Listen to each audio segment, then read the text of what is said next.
안녕하세요. 법무법인 회안의 공대호 변호사입니다.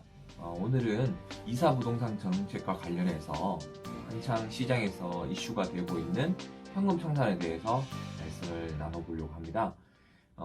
그 이사부동산 정책 중에 공공시행 정비사업 방식이 있습니다. 그 경우에 2월 4일 이후에 부동산을 취득한 사람은 아파트 입주권을 받지 못하고 현금 청산 대상자가 된다.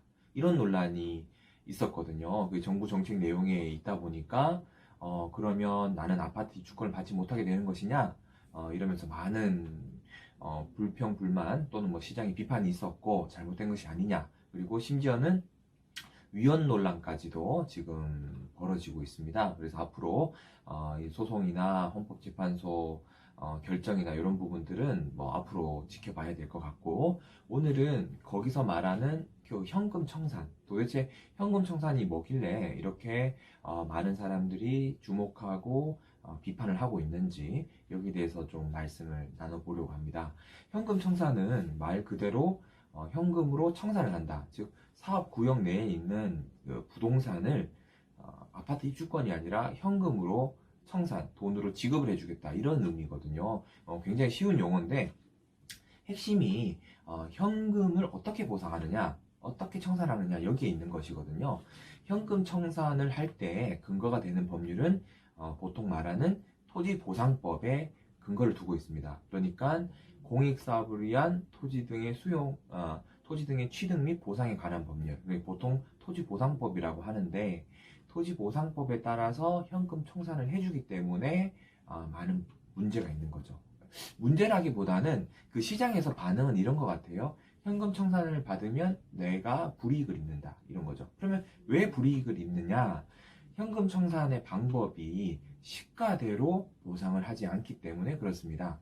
그 국민들이 일반적으로 생각하는 시가, 뭐 주변에 인근 지역의 시세가 뭐 5억이다, 3억이다, 10억이다, 평당 얼마다, 이렇게 보통 인식을 하고 있는데, 현금 청산에서는 시가대로 보상을 하지 않는 거죠. 그러니까 내 아파트, 내 빌라, 내 주택의 시가는 1억인데 현금 청산했을 때는 1억을 못 받는 그런 문제가 있고, 현금 청산의 경우에는 그 양도소득세까지 부과가 되기 때문에 50평을 가진 국민이 현금 청산을 받았을 때는 50평짜리 주택을 사지 못하는 그런 문제가 발생을 하게 됩니다.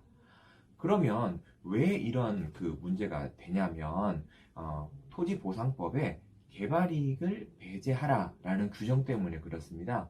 뭐 기억을 하지 않으셔도 되겠습니다만은 토지보상법 67조 2항에 개발이익 배제 원칙을 규정을 하고 있거든요.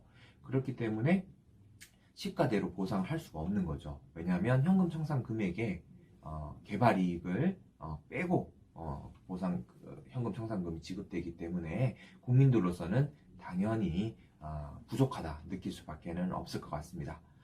그러면 상식적으로 생각해 봤을 때 현금 청산이 시가에 미치지 못한다, 그리고 개발이익을 빼고 준다, 왜 그 개발이익을 빼고 주느냐, 이런 논란이 있었을 것 같잖아요.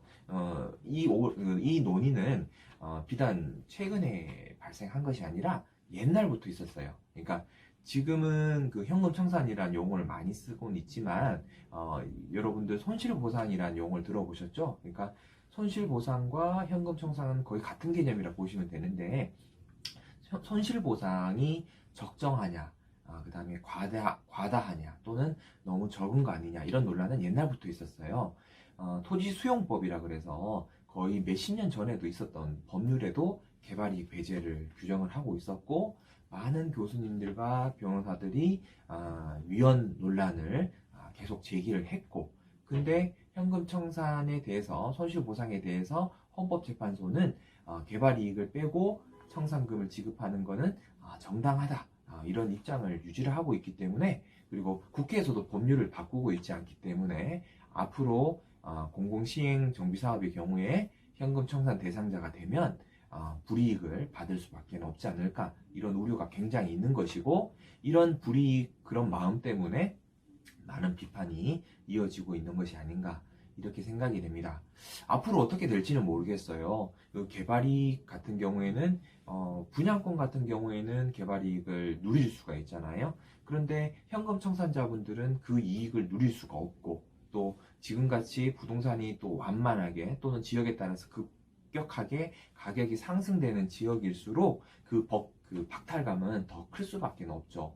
그 개발이익, 소위 말해서 시가와 내가 받는 돈의 차이가 클 수밖에 없는 그런 환경으로 이어지고 있기 때문에 이런 비판적인 견해는 앞으로도 계속되지 않을까 생각이 되고, 아마 여기에 대해서 세세한 정책의 모습은 아직 확정되지는 않았어요. 기본적으로 2월 4일 이후에 공공시행자 방식의 경우에는 주택 매수자는 현금 청산자다, 이런 식으로 언론에서 보도가 되고 있지만 실제 구체적인 모습은 아직 확정된 것은 아니거든요. 얼마든지 변경 가능성이 있어서 이런 사회의 시장에서 여러 비판들을 수용해서 정책들을 조금 다듬는 그런 일이 발생하지 않을까, 그렇게 기대해보고 예견을 한번 해봅니다.